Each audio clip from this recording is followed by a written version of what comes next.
Welcome to Mahashivratri 2024. पूरी दुनिया में महाशिवरात्रि पर्व को बड़े धूमधाम से मनाया जाता है। जगह जगह से भगवान शिव की बारात निकलती है और लगभग हर घर में और हर शिव मंदिर में शिव पार्वती विवाह मनाया जाता है। लेकिन पुराणों के अनुसार महाशिवरात्रि को भगवान शिव और माता पार्वती का विवाह नहीं हुआ था। ये लोगों का भ्रम है, क्योंकि भगवान शिव और माता पार्वती का विवाह फाल्गुन माह मतलब फरवरी में नहीं, बल्कि मार्गशीर्ष माह यानी नवंबर में त्रियुगी नारायण में हुआ था। तो फिर महाशिवरात्रि क्यों मनाई जाती है? चलिए जानते हैं इसका संपूर्ण रहस्य और आपको महाशिवरात्रि की पुराणों में वर्णित संपूर्ण कथा हम इस वीडियो के माध्यम से बताएंगे। तो बने रहिए वीडियो के अंत तक। अगर आप सच्चे सनातनी हो तो वीडियो को लाइक एंड चैनल को सब्सक्राइब करके कमेंट में हर हर महादेव जरूर लिखना। सबसे पहले आप सभी को महाशिवरात्रि की बहुत बहुत शुभकामनाएं। आमतौर पर कहा जाता है कि महाशिवरात्रि वो दिन है जब भगवान शिव और माता पार्वती का विवाह हुआ था। आम जनता इसे इसी रूप में मनाती है। दरअसल साल में करीब 12 मासिक शिवरात्रि पड़ती है। यह हर महीने अमावस्या के ठीक एक दिन पहले की रात होती है। महीने का यह वो समय होता है जब रात सबसे अंधेरी होती है।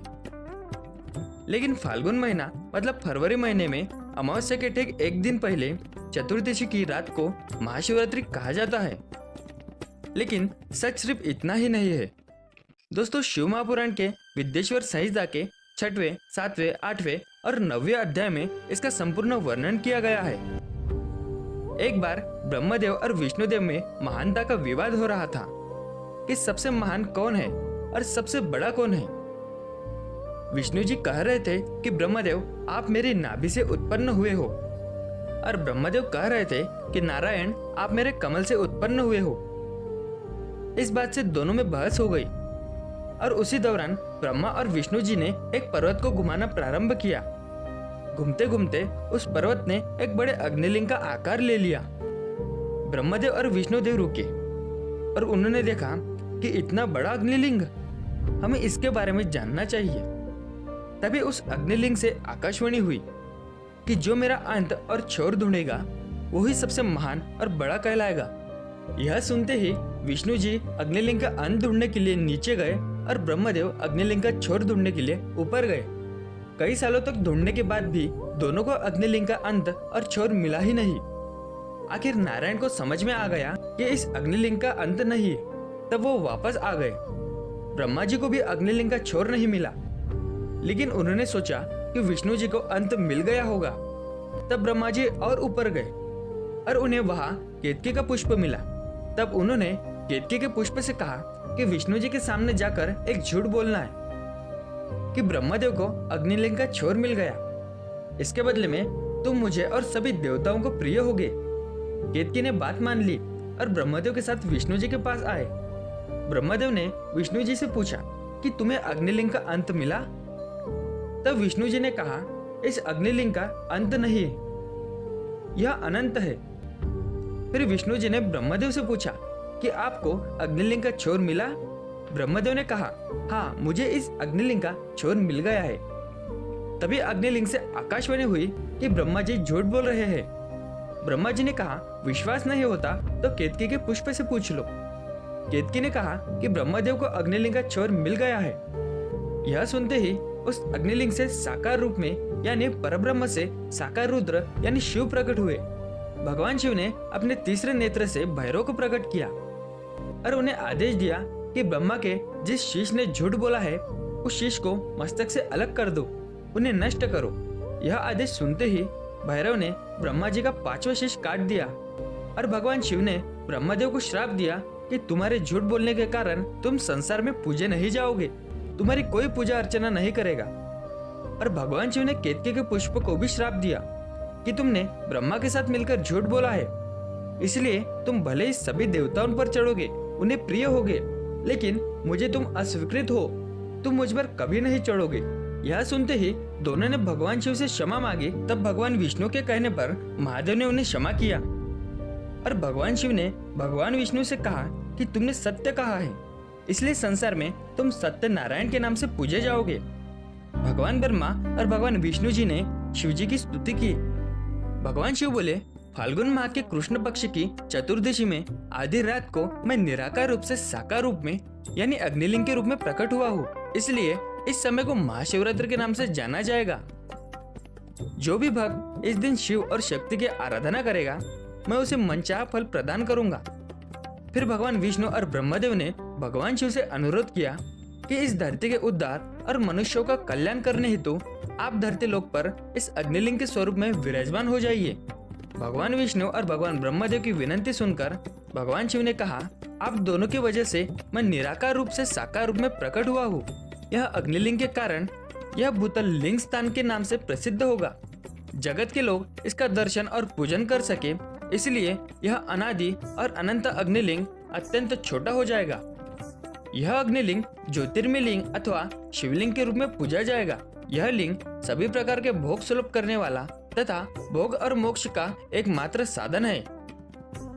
इसका दर्शन, स्पर्श और ध्यान प्राणियों को जन्म और मृत्यु के कष्ट से छुड़ाने वाला है।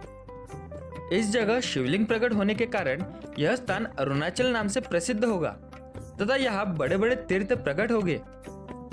दोस्तों, यह शिवलिंग दुनिया का सबसे पहला शिवलिंग माना जाता है और वर्तमान में यह शिवलिंग अरुणाचल प्रदेश के वादियों में सुबनसिरी जिले के जीरो टाउन में सिद्धेश्वर नाथ और काडो महादेव के रूप में पूजा जाता है और यह दुनिया का सबसे बड़ा स्वयंभू शिवलिंग है।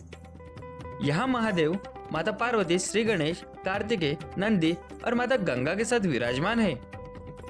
यह शिवलिंग 25 फीट ऊंचा और इसका व्यास 22 फीट का है और कहते हैं कि इसी दिन महादेव और माता पार्वती का उमा और महेश्वर के रूप में विवाह हुआ था।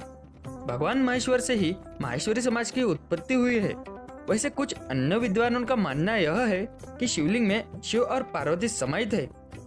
वे दोनों ही एक साथ ही पहली बार अग्निलिंग के रूप में प्रकट हुए थे।